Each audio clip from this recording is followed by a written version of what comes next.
Je ne vais pas être long, parce que le plus important, c'est le travail, ce n'est pas les discours. Après une rupture causée par Covid, nous revoilà réunis ensemble pour discuter, et pour surtout passer à l'action.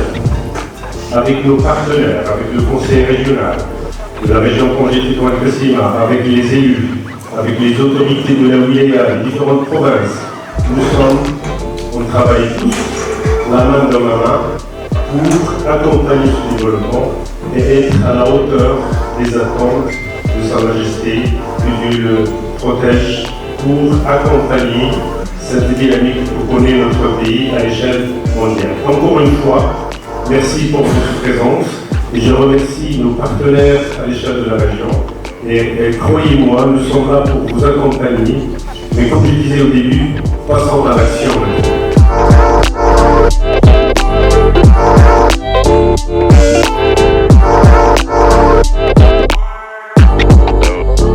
Donc je salue beaucoup d'entreprises qui nous ont rapprochés pour travailler avec nous sur le curriculum, sur le cursus de formation ingénieur. Et je salue aussi le corps professoral, lesquels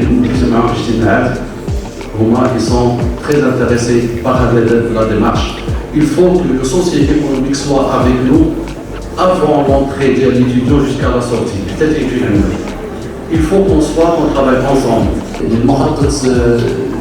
2023 dans le Maroc, sur les ressources humaines, on a besoin de, principalement, prioritairement, 3 catégories de ressources. La première, c'est le secteur socio-économique qui a besoin de main-d'œuvre, de techniciens ingénieurs.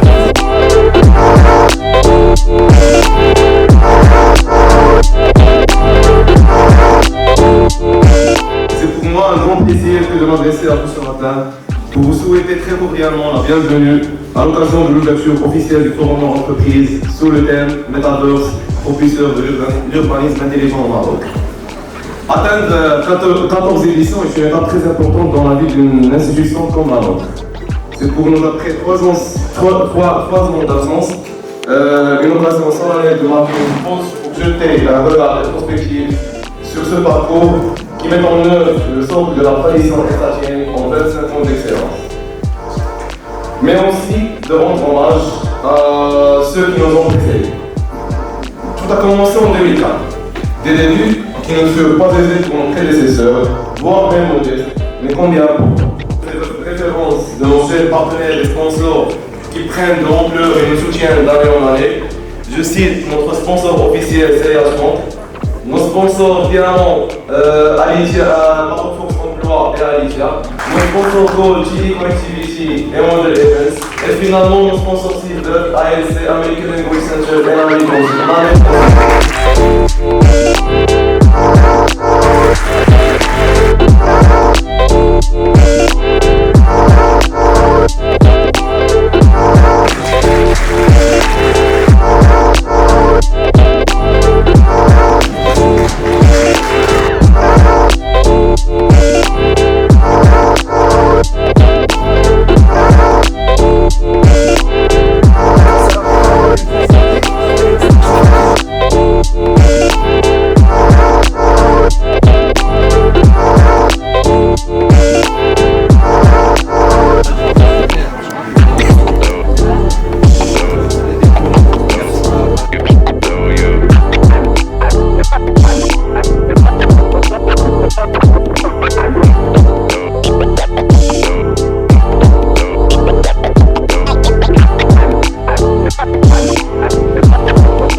Les pays les plus développés, c'est les pays qui savent capturer la donnée, qui savent la traiter, qui savent l'analyser, qui savent en faire une valeur et la monétiser. La base de données et la data, ça se peut alimenter d'une façon, attention, il doit être alimenté d'une façon qui est régulière et on doit s'en servir avant que ça soit trop tard.